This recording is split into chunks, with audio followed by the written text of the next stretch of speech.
What ancient methods were used for wilderness wound care? Imagine you're out in the wild and suddenly get a cut that needs immediate attention. How did people handle wounds long ago before modern medicine?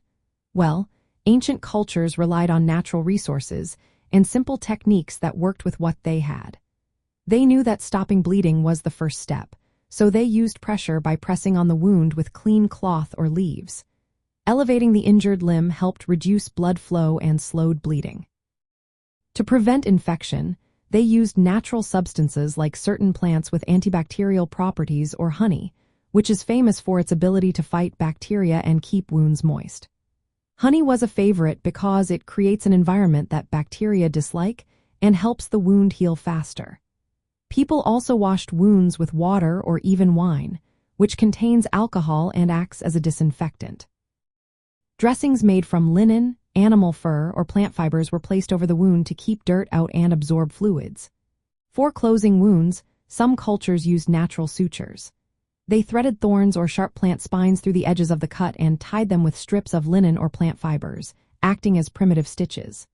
To control bleeding further, they sometimes applied substances like fig tree sap, which was believed to help stop blood flow, though its effectiveness varied. Tourniquets were known but used cautiously because they could cause tissue damage if left on too long. Alongside these physical treatments, many ancient societies believed in spiritual or magical practices.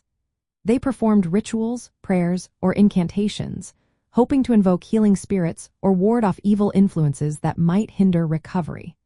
In survival situations, these methods show how resourceful early humans were, using what nature provided to care for wounds. Today, understanding these ancient techniques reminds us that simple, clean, and natural approaches can still be effective when modern supplies are unavailable. Using clean cloths, applying pressure, and choosing local plants with healing properties are timeless skills that can make a real difference in wilderness first aid. Honey, for example, remains a powerful natural remedy, and making basic sutures with sharp sticks and fibers can help close a wound. Always remember to keep the wound clean, elevate the injured part, and avoid prolonged use of tourniquets unless absolutely necessary. These ancient practices laid the groundwork for modern wound care and show how humans have long relied on nature's gifts to heal.